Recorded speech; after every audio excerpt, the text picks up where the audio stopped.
Welcome back to watching film. Today we're going to take a look at the BYU offense. We'll start kind of with some of the basic stuff they do in the passing game. None of the film we got on them really had a lot of all 22 type looks where you could see what everything that was going on. So some of it we'll have to guess at. Some of it we'll be able to show, I think, what they like to do. They have what appears to be some air raid elements into their passing game, and also some more maybe traditional pro style type stuff.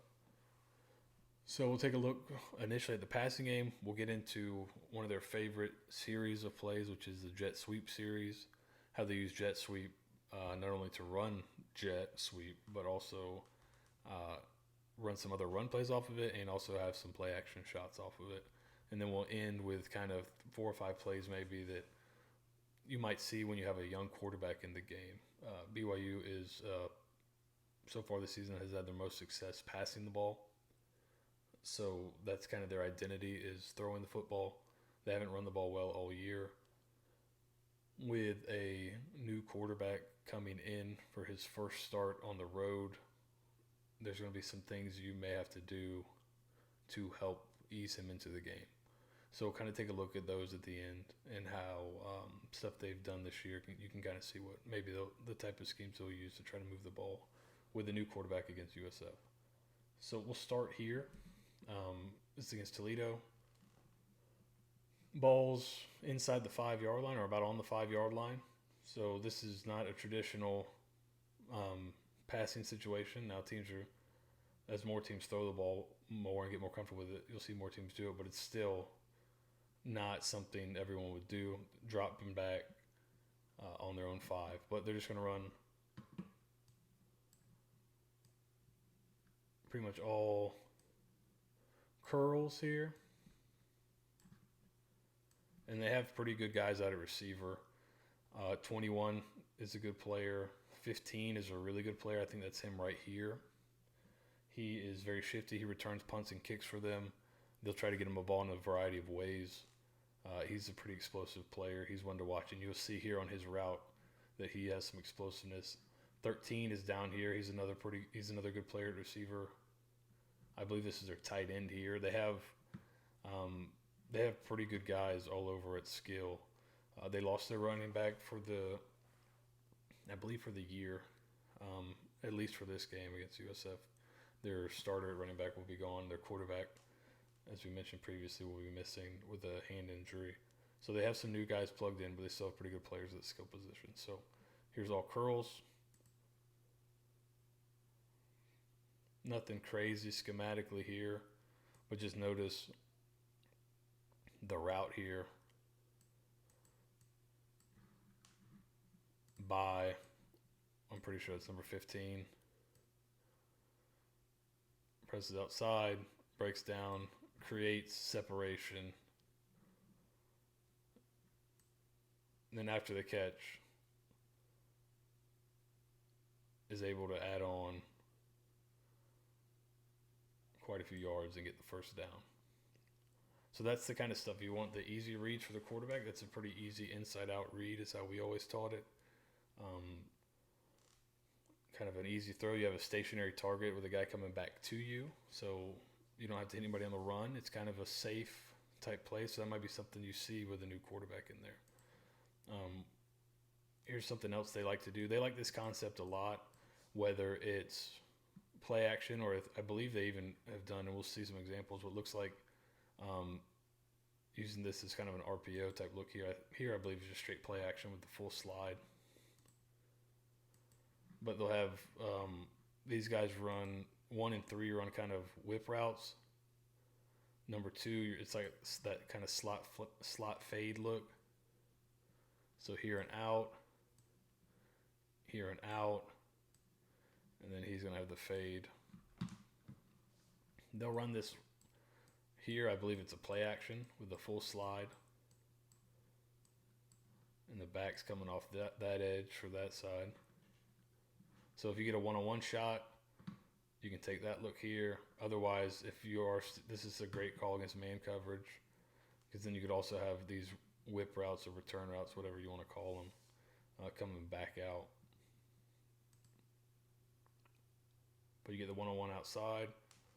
This is not too dissimilar to what USF hit against South Carolina State to McDoom, I believe, right before the end of the first half.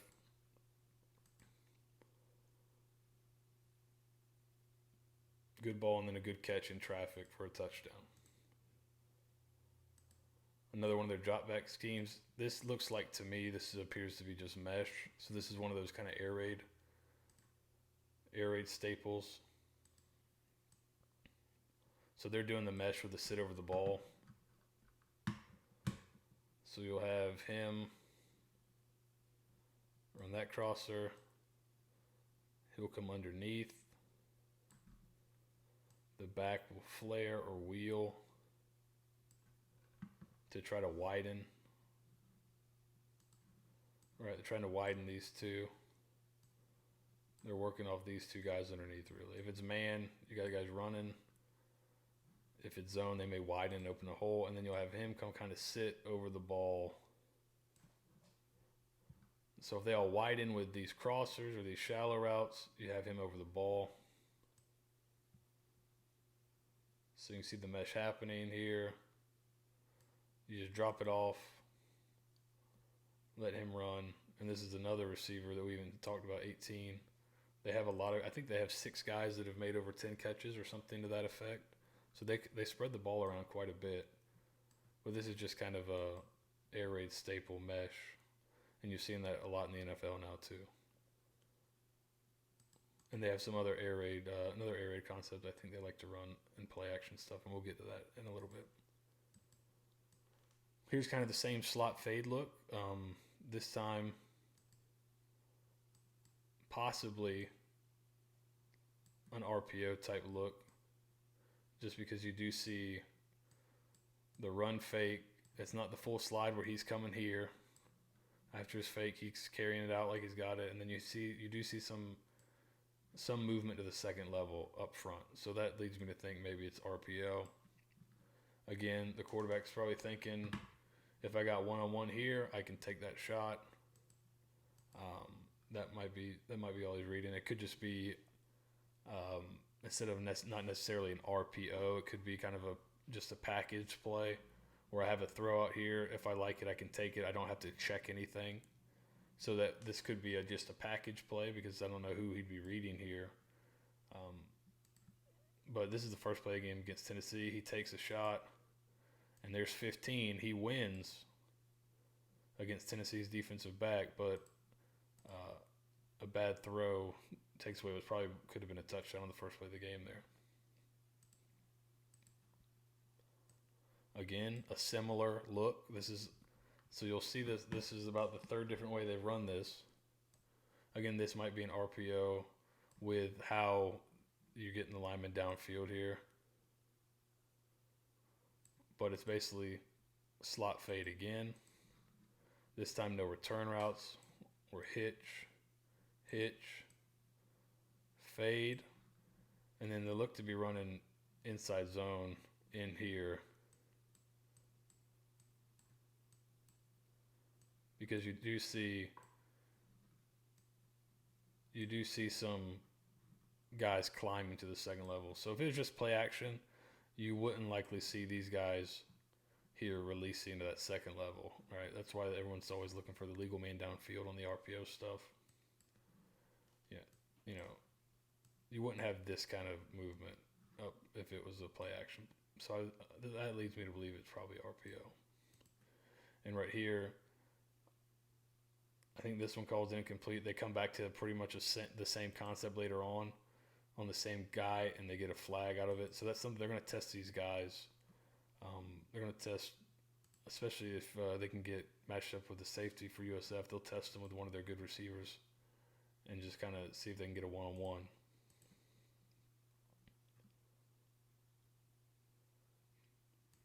And this is another one that may be an RPO, may just be play action.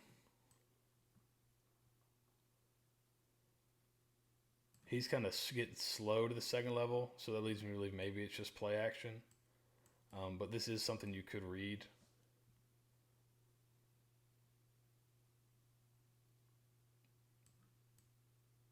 But this one may just be a play action throw where they're just trying to get it. But again, they're trying to get the ball in the hands of their playmakers and letting them make run after catch. There's 15 again, almost breaks a tackle.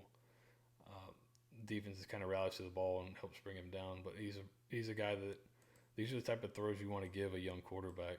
An easy play action to hold. Some linebackers hold the safeties and just that's an easy throw right there. Put it on him. Maybe he makes something happen. And now I start to build a little bit of confidence.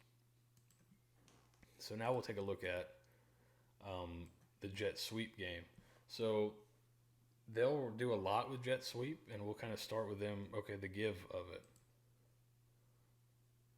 And I believe this is actually this is number 3, Jaron Hall, who will be starting at quarterback for BYU this week. This is the backup quarterback. He's an athletic guy. He plays on the baseball team as well as the football team at BYU. Good athlete. Obviously, if they're handing him some jet sweep, but they also use that to kind of for some trick plays. So they'll hand it off. So right here, they'll leave the end.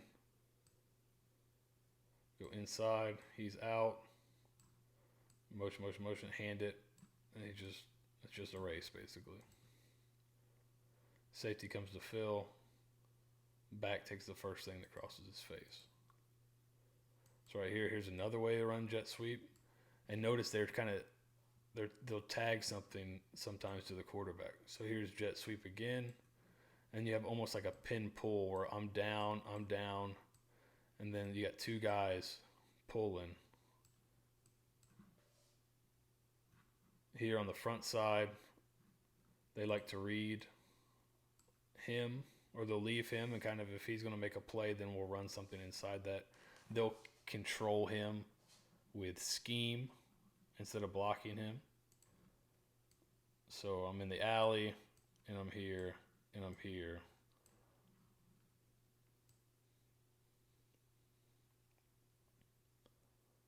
USC does a pretty good job with it.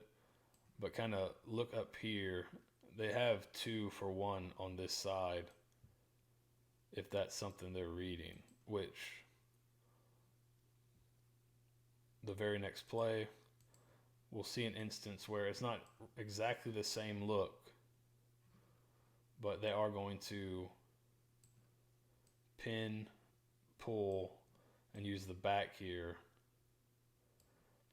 as the lead block, as the second blocker. Now this would be one I don't think they're reading. I would imagine this because you don't have another guy leading up here. So this is kind of window dressing the jet sweep, and the quarterback keeps it. And now ideally you have him pinned, him with eyes inside there, and him on this corner. So right now you're thinking I'm in really good shape. 1 for 1, 2 for 2, and then 3 for 3. But they just miss. This linebacker sneaks through and makes a play on what could have been a very good play, and it's going to be a good design. And this is number 3, Jaron Hall, who will be starting. They put him in and kind of gave him a package here against USC, but that'll be the quarterback. So, and that's again off the jet sweep look. So then they do that. So now, again, they're trying to read this front side end if they're reading it. They may just be calling it. I think the last one was called because there wasn't any stress on the front side. It was probably called. This one could be read. We're reading him. I could give the jet, and I got that right there. Or he's going to run inside zone right there. And you could even get to a package where he's keeping it as well. That's probably not quite what they're doing, but right there,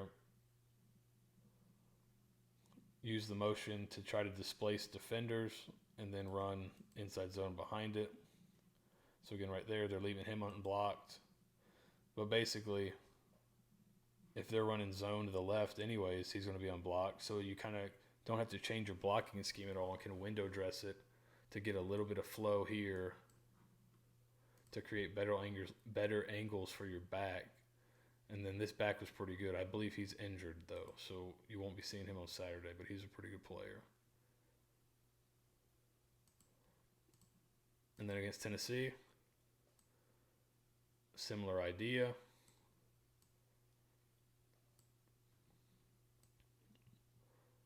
Pretty good job here. Tennessee kind of brings like a slant. So instead of leaving him, they decide, they're treating it true end man on the line of scrimmage. Well, now even though he's not the defensive end, he's the end man on the line of scrimmage. That's who we'll leave unblocked. Arc past him here. Again, maybe, I don't know if there's a read component with a quarterback or not. There could be, and maybe that might be something you see Saturday with the better runner at quarterback. Tennessee does a pretty good job with it. But again, this is all off the jet sweep look. Another look off the jet sweep against USC.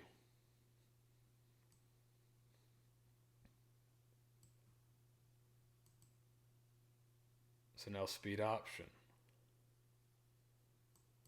So again, this is another one where I don't have to change my blocking scheme very much. They're hoping to get more play there because you'll have him. The tackle's going to go inside. They can basically block it like zone, or I leave the backside end. And this player here does a really good job of readjusting his path back out. But if they get more play out of him on the jet sweep fake and he's in here, now he's got an easy block, steals him inside, and now you're pitching off this safety, or this end rather. And this linebacker would be pinned inside. But he made a great play. Great play by this linebacker, not getting caught up with the motion. But this is a good scheme that can give you a lot of problems if you're not playing sound football. So that's so far off the jet sweep. We have given the jet sweep. We have quarterback run. We have inside zone. We have speed option.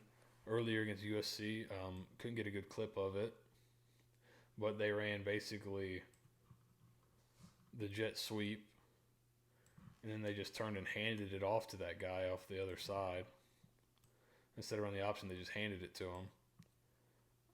So there's a lot of stuff they do off of it, and then they add in this component, which I would guess, just based on how this play ends up working out, this is a version of Y cross. The jet sweep guy is going to go kind of flare out. The back will come through on play action, then get outside. You'll get the Y here, running the deep crosser. He can run a go. I think they may run him later on a post, so I'm not sure if that's what they got him doing here or not. And then a dig behind the cross. So this could very well be, and some with them running mesh, this could be kind of one of those air raid staples, Y cross. So fake, again, off the jet sweep action. You get somebody to vacate the middle of the field with the jet sweep action. Quarterback steps up. He doesn't like the crosser, throws it to the dig. Unfortunately, he drops it. But the guy was wide open. So if he makes his catch against USF, then you're in trouble. So you can't rely on them to drop it.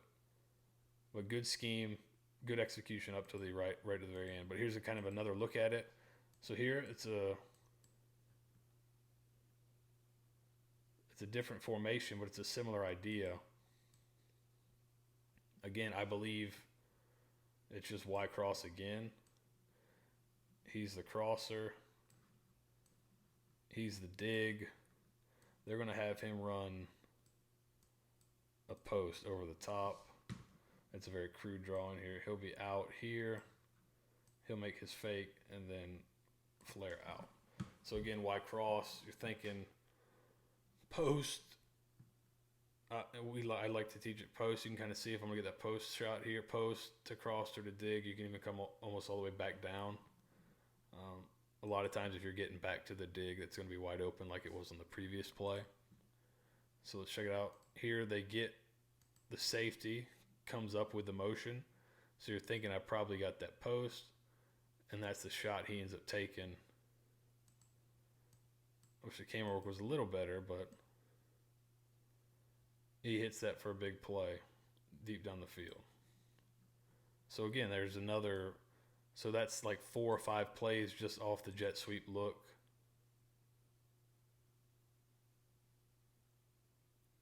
And you get a guy open down the field with the safety rotation. So I would imagine that'll be a big part of their game plan still, the jet sweep and that kind of movement. And then, so now let's look at some things they may do more with the backup quarterback. So against USC, fourth quarter, they go to an empty look, kind of get the field spread out and run a quarterback draw. The backup Hall is said to be a better runner than the starter. So here it's just simple quarterback draw, nobody in the middle of the field. And he's able to make the run, an easy run for a touchdown here. So I imagine you'll see more stuff like this. You may get some empty. And it could be one thing that Texas A&M, when they had Johnny Manziel, one of the things they used to live on was they run stick draw, which is kind of, they were one of the first kind of big RPO teams. And it was empty stick draw. So they'd run kind of the stick concept. And they had 25, I can't remember his name. Might have been Switzer, maybe. 25, they had their slot receiver would just kill people on this. He'd run the hitch, and then I just got to read him. If he vacates, so my eyes are here. If he vacates to the hitch, then I keep it on draw. And that could be what they're running right here. They could basically be running, since they don't run the stick as much, they like to run, it's the same idea, but we've seen them run it a few times before. Slot fade. But if you look at stick that I just drew up a second ago, you have a guy down here. The go route's hitting there. The flat route's hitting there. The stick route's hitting there. Well, you got the hitch hitting here for the flat route. You got the slot fade hitting where the go route would. And you got this stick route, the hitch, the stick route, still hitting the same spot. So this is basically RPO stick draw here with the quarterback in empty. They play, so eyes on him. He plays this hitch the whole way, this stick the whole way. So the quarterback just, okay, it's draw now. So that could be what they're doing here. The way, the footwork would make me think this was a called stick draw, not just the quarterback saw the field open. Because as soon as he catches it, he sticks his foot in the ground and gets forward. So probably a little RPO here. And again, this is another one where you have an athletic guy back here. You're getting an easy throw here, or I can run into an empty box. So this is something you may see. If you see BYU go empty with this, you may think, are you going to go empty and fling the ball all over the field with a backup quarterback? Well, you might get an empty just to make where it's an easy throw, and if it's not there, I'm the running back functionally. The quarterback becomes the running back. So you may get some empty. It's an easy read. Is he going to guard? Is he going to cover that stick or that hitch? If he does, well, great. I'm a running back now. If he doesn't, let's say he creeps back in here. Well, now I got an easy 5-yard throw that's really easy for me to make, and I can make those all the way down the field. And it's not a hard read. Is he in or is he out? So you may see some of that. So that's one thing they may do to kind of make it easy on the quarterback. Another thing is, especially after watching the UConn game, you'll probably see a heavy dose of screen from BYU. So here we're going to invite up the end up field. Be 1,000, 1,002, out, 1,000, 1,002, out.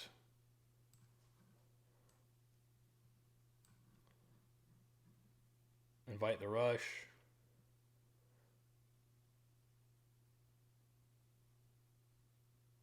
think that's the center, ends up kicking. The guard ends up climbing here.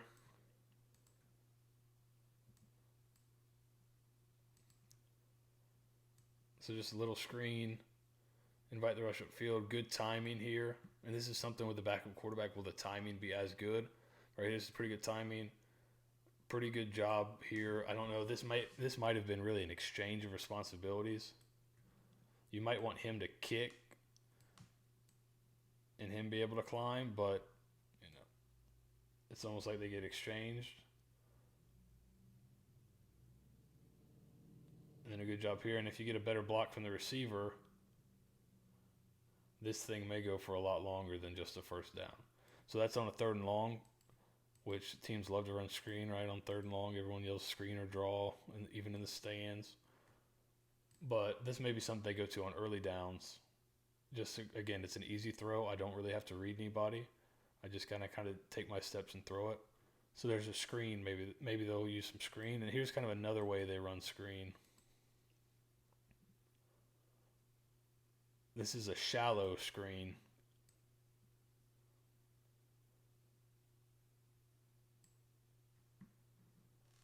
So what they're going to do, you got one receiver out here, corner's out here. He's going to kind of come inside. And he's really hoping to block or get in the way of anybody coming this way. He's going to push vertical. This is probably when they're expecting man coverage. This is a great call. Push vertical. He's going to come and just run a shallow. We saw USF run this, I believe, against SMU to Terrence Horn. He wasn't able to quite get free on it. It might have been, I think it was early in the game, maybe the first drive of the game. They ran it on 3rd down. He wasn't able to get free, but the idea is this guy's going to go out, he'll block, I'll run underneath it, and hopefully if it's against man, I can catch it on the run. If he's in man coverage, he'll basically take himself out of the play, and I'm almost going to pick this guy coming across, because if he's man-to-man on him, he's going to run with it. His back's open to come here and block him. So let's see how it works. It's a great call against blitz. So right here, the back's going to try to slip this and then get up to here. And the back's trying to block this guy who has his eyes, right? He's got eyes on him. The back's going to try to slip up here, block him. The man on the back here, we'll do another spot shadow here. The man on the back is going to run with him, so it doesn't really matter that he's going to be unblocked. Now the timing gets thrown off because Tennessee gets through on the with the pressure. But if he's able to make a good throw and just drop this off early, and you'll see, I think we have an end zone view here, the back misses kind of the block. But if he's able to put this ball on him and let him run, this is going to be a really big gain on 3rd down. And this is basically just another screen. So we got the end zone view here, so you can kind of see it a little bit better. All we're trying to do here, release and then get inside and get in the way. Here release vertical, and then he's coming underneath. Hoping to use this block to spring him. And if he stays behind the line of scrimmage, he can go out and block the guy. He doesn't even have to try to pick him or get in the way, and rub it. He can just block it. So right here, if he's able to get in the way there, you have a really good play. But you can see he's kind of trying to almost pick him. He's trying to just post to where it doesn't look like he's blocking him. But if this guy stays behind the line of scrimmage, he can just block him. But again, if this guy's not there, look at all the grass to run to. So if they execute this a little better, this thing might go for a big play. And again, this is not, despite how it looks with all the pressure in the quarterback's face right now, this isn't the toughest throw to make. It's not a tough read or anything. I don't have to read anybody. I just kind of get to run through,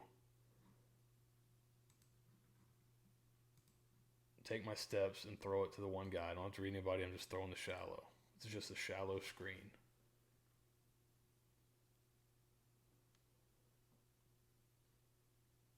Right there, just put it on him. He gets in the way. It's a huge play, and the quarterback didn't have to do too much. So another thing, kind of the final thing this BYU team's done in a few different games is they'll pull out the trick plays. And again, that's another thing. If you can't get your run game going, which they've struggled with all year, and your quarterback's struggling, maybe you pull out a trick play to try to kind of ignite your offense a little bit. So I have a couple examples of some trick plays they run. Now, some of them included the backup quarterback, Hall, being in there to throw, but they've also had some ones where that wasn't part of it. So here, it's kind of a reverse pass, really good scheme. This isn't too dissimilar to the one we saw SMU run a few weeks ago when we were doing that breakdown, probably a post. He's going to come back and get it and flip it, and then you sell like you're blocking, and then you leak up on the wheel route. Again, pretty similar to the one SMU ran a few weeks back. You can see right here, the guy you're going to throw to is right here. He's still selling run. You get play out of the defense, and then you get a wide open guy down the sideline. Again, with a better throw here, he's got to go up and get this one. He makes a good catch, but with a better throw that hits him in stride, this thing might go for a touchdown here. But either way, well-designed play here. Well-designed trick play for a big game. This is something that, again, the quarterback, I'm really throwing probably the post or this wheel, probably thinking that wheel the whole way. So, easy read for the quarterback. Doesn't have to read much. If it's not there, throw it out of bounds, go on to the next play. But this is another easy one for the quarterback. And then here against USC, they've just gotten an interception here defensively. So they got the ball, looking to strike quickly after a turnover. Reverse, and this is Hall, who's the backup quarterback actually here.